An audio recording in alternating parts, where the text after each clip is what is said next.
क्या आपको पता है इस वीक निफ्टी कितना गिरा है? जरा ये चार्ट देखिए। निफ्टी सिर्फ कुछ ही दिनों में लगभग 1600 पॉइंट्स डाउन है। 16.32 lakh of crores wipe out हो चुके हैं।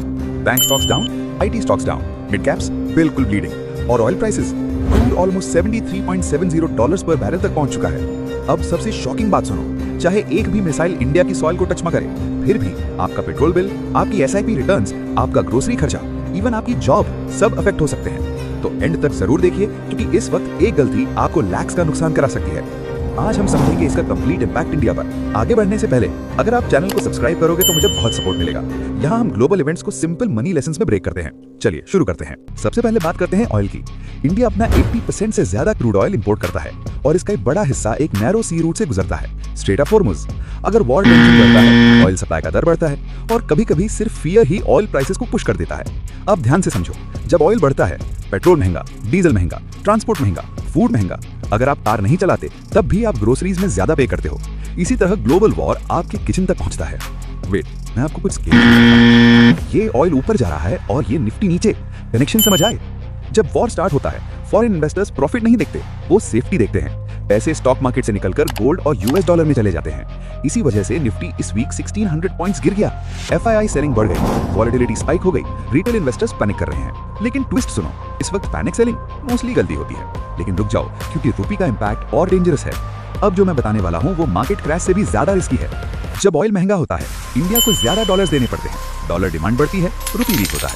और जब रुपी वीक होता है, इलेक्ट्रॉनिक्स महंगा, फ्यूल महंगा, मशीनरी महंगी, इंपोर्ट्स महंगे। ये इन्फ्लेशन क्रिएट करता है। और जब इन्फ्लेशन बढ़ता है, आरबीआई रेट कट्स डिले कर सकता है। होम लोन ईएमआईज हाई रहते हैं। बिजनेस एक्सपेंशन स्लो होता है। ग्रोथ क्वाइटली स्लो होती है।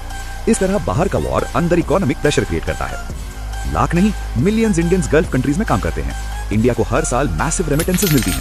अगर मिडिल ईस्ट स्लो होता है, जॉब्स इंपैक्ट हो सकती हैं, रेमिटेंसेस कम हो सकती हैं, फैमिलीज प्रेशर फील करती हैं। इसीलिए इंडिया केयरफुली बैलेंस मेंटेन करता है रीजन में। स्टेबिलिटी वहां होगी तो इकोनॉमिक स्टेबिलिटी यहां होगी।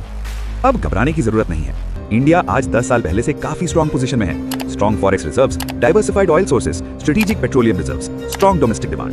तो ये इकोनॉमिक कोलैप्स नहीं है। लेकिन अगर वॉर लॉन्ग चला और स्प्रेड हुआ तो इन्फ्लेशन बढ़ सकती है, मार्केट्स वॉलेटाइल रह सकते हैं, ग्रोथ टेम्पररीली स्लो हो सकती है। अब मेरी क्लियर एडवाइस सुनो, इमोशनल मत हो। वॉर हेडलाइंस क्रिएट करता है, मार्केट अपॉर्चुनिटीज क्रिएट करता है। अगर ऑयल टेम्पररीली बढ़ता है, मार्केट पैनिक करेगा। लेकिन याद रखो, इंडिया ने 2008 क्राइसिस देखा, कोविड क्रैश देखा, जियोपॉलिटिकल टेंशन देखे और हर बार मार्केट्स स्ट्रॉन्गर रिकवर हुए हैं। तो आप क्या करें? 1. एसआईपी कंटिन्यू रखो अगर लॉन्ग टर्म इन्वेस्टर हो। 2. क्वालिटी स्टॉक्स पैनिक में मत बेचो। 6 मंथ्स इमरजेंसी फंड रेडी रखो। लेवरेज अवॉइड करो वॉलेटाइल टाइम में। ऑयल प्राइसेस को क्लोजली वॉच करो, यही रियल ट्रिगर है। स्मार्ट इन्वेस्टर्स वॉलेटिलिटी से डरते नहीं, वो प्रिपेयर्ड रहते हैं। वॉर्स डिसिप्लिन पोर्टफोलियो को डिस्ट्रॉय नहीं करते, इमोशंस करते हैं। अगर आप काम रह गए जब दूसरे पैनिक कर रहे थे, वही रियल वेल्थ क्रिएशन का मोमेंट हो रहा है। हिस्ट्री पेशेंस को रिवॉर्ड करती है, पैनिक को नहीं। सबसे बड़ी गलती क्या है? वॉलेटिलिटी में panic selling. In times like this, discipline ही आपकी सबसे बड़ी एसेट है। अगर आप समझना चाहते हो कि गोल्ड 4500 रुपीज से 1,70,000 रुपीज तक कैसे पहुंचा, तो स्क्रीन पर जो वीडियो दिख रहा है उस पर क्लिक करो। और अगर आप अपने पैसे को सीरियसली लेते हो, सब्सक्राइब करो, क्योंकि ये चैनल आपका पैसा प्रोटेक्ट करता है।